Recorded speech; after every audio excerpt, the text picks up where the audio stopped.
Right guys, it's Joe, Leeds TV. I'm here with Michael Heppleston of the Leeds United Ladies Development Squad. How are you doing, Mike? I'm okay, are you? Yeah. Pleased to meet you. So we're here today just to do a little piece really on the development squad and their opening home game of the season. I know you've just come back off a 4-2 win against Huddersfield, is that right? That's right, yeah, last week. How did that go? Was that? It was a tough start to the season. Yeah. They did really well in the first half. We had a win in the second half, and we sort of took our opportunities and then finished them off the second half. But I mean, it was a game of two halves. Really. Yeah, am I right in saying it was ones apiece at half time? Yeah, it was. Yeah, that's right. We took an early lead, and they struck a 25-yard free kick, top corner. Not a lot of keepers get to those, so fair enough. Yeah. They went ahead second half with a penalty, and head stayed up. So I was really pleased with that. We fight on to the end, and we got the reward in the end. And I know this is obviously your first home game. You're now at the Kippax, yeah. That's right.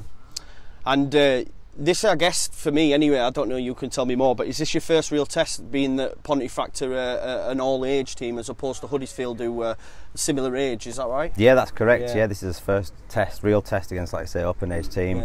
Yeah. We don't know much about any team in this league. Right. Well, not most of them anyway. So it's a new challenge every week just to see how the team get on, but it's going to be good for the development this season. Definitely. You would say so. I mean, even you probably played football yourself, yeah. I tried, yeah. Yeah, exactly. I'm the same. Sunday league, and when you play Sunday league, it is always a challenge against them. You know, I guess they're more experienced, right? So it'll be interesting to see how the girls do against an opposition of age.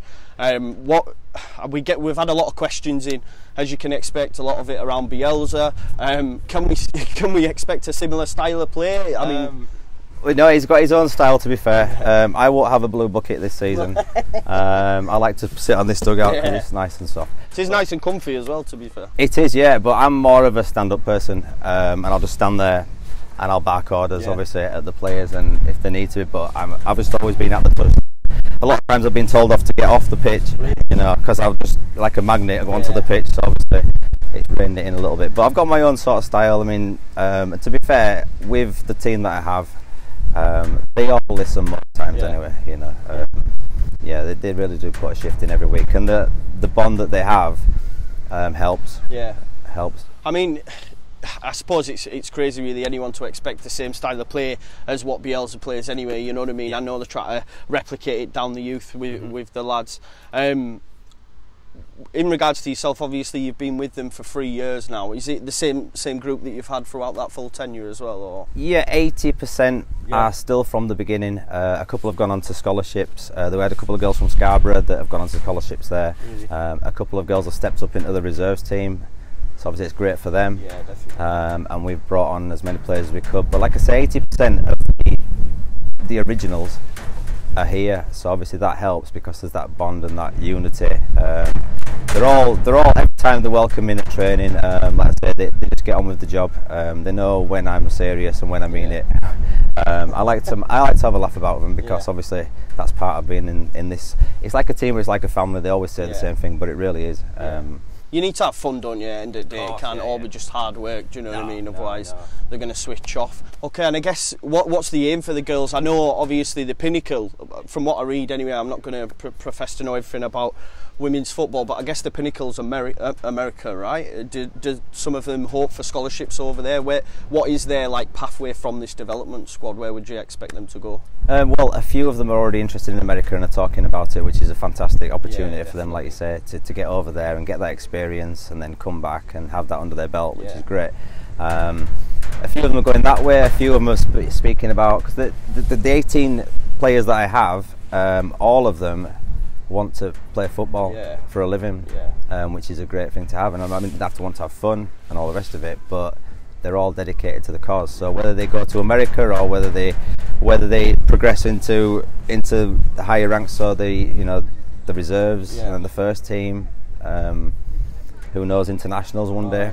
Is there a pathway for them? You know, because I know in the past, I think Cellino had sort of disbanded the women's team from the club, right? So is there now a clear pathway for them to go from development? Is there a pathway into the? There is, yeah. Under the committee, they've got it all pathed out for them if they wish to do that. Like I say, under Cellino when he got rid, and we had to start again, and I came in when it was Leeds Ladies. You know. Different badge and everything, right? Is yeah, that right? yeah, different badge. Nice badge, you know. And great what they did to keep it at Leeds Ladies. And when Leeds brought the badge back, which was fantastic, you know, they've helped us no end. And year on year, season on season, well, these 2 seasons, they've helped us even more and more and more. So, and they stick to their promises. So it's great. And like you said, like you've got family here, and for me, whenever I see a Leeds fan, we always greet each other with the salute. You know what I mean? We're all one big family, so we want the women and the men, and all of us all pulling in the right direction, right? That's what you want, and that's one thing you can say for Rads, is trying to get that back into the club. In terms of the season ahead, what are your expectations? Can you get promoted out of the division? How does it work for them people that don't know a lot about it? From the bottom division that we're in the Open Age League, we can get promoted. Expectations wise, like I say, the opposition, we don't know much about them until we've played them. Previous seasons we've done us homework, we can be able to know how they've done previous seasons. But I think that just takes the pressure off them and just lets them enjoy it, really, because they have fun anyway. But I mean, in the game that's coming up now against Pontefract, you'll see that the way that we're trying to play this season is attractive football, and they do learn in training, they do listen a lot in training, which is great. And we have been trying to do the old Southgate, not on copying Southgate, but you got waistcoat on. Yeah, not the old, you know, my waistcoat's in the car, but you know, the old hoof ball through, the open age like it used to be, you know, up to the big centre forward, and you know, but we're trying to make it look good as well, as because obviously on the pitch, short passes out from the back, you know, and just work the ball out that way, and like I say, they're playing some good football this season. Well, that's good. That's good to know. Like I say, I go to the games, and sometimes you hear the old timers. You know, they want it hoofed out, and it's, for me, football's changed now. It's much better to play it out from the back, right, and try to play football. Do you find it? I think one of the things that I thought on the way down is, do you find obviously when teams in the professional ranks they come to Welland Road, they up the game because they're playing Leeds United, you know, we're a big statue. Do you find that with the teams you come up against? Absolutely, yeah. When the girls turn up in the kits and the tracksuits, then obviously that sets you the marker straight away. And you do get teams that you look at their results before, but they're really giving it their all, like I said, because they want to beat Leeds United, and that's the thing. A lot of teams last season wanted to beat Leeds United. Castleford, White Rose, we had a bit of a ding dong all season with Castleford, fantastic team, but the final game of the season. Sorry about the music. You got music in that play. Yeah, it's one of the girls' choice, and they seem to work well with it actually. But last season we had a ding dong with Cass all the way through the season, and the last game of the season came down to whoever wins the game wins the title, and we were 2-0 down at half time.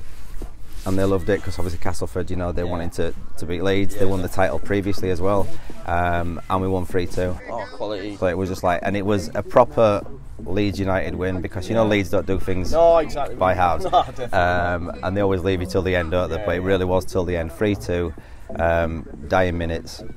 Fantastic end to the season. And on the way over here, a few of the lads have mentioned the Mourinho celebration. Was that after that game, was it? Or? No, that was the season previous in the cup final against Cass White Rose.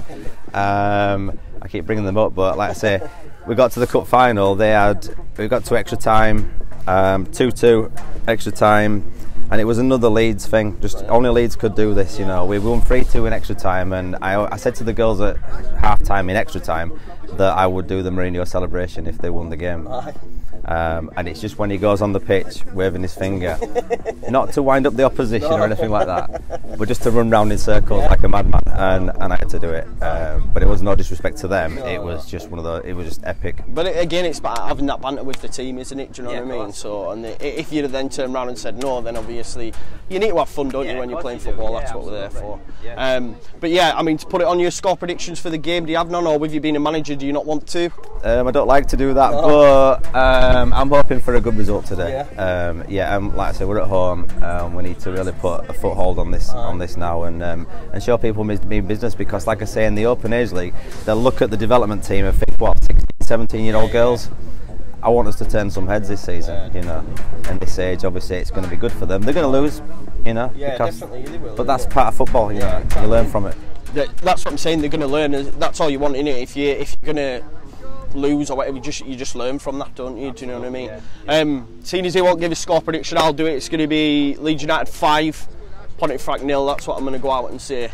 Yeah, that's what we'd like, right? Yeah, absolutely. Aye, but if anyone wanted to come down and check these out and watch us, where can we find you, Michael? So we're on the FA County Women's League, and they can look on full time. That's access to anyone. You can see all the fixtures coming up. We're on social media as well. Leeds United ladies on the Facebook page. Next upcoming fixtures for just ours and the under-18s and the new under-16s as well.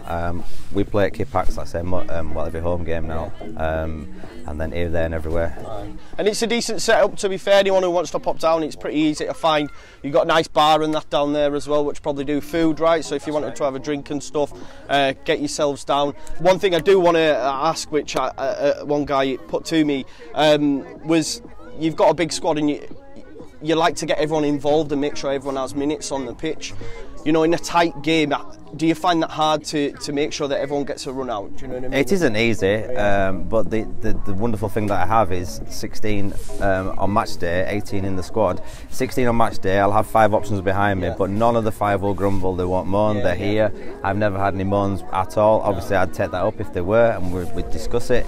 But there's got to be 5 people sat there waiting, itching to get on. But the way that I sort of deal with it is just make it as fair as possible, and it seems to work. So maybe I'm lucky that way, you know, that games have been going right for us. So I can switch this, switch that, and we've got like 1 or 2 in each position on the pitch that are more than comfortable to play every week in, week out.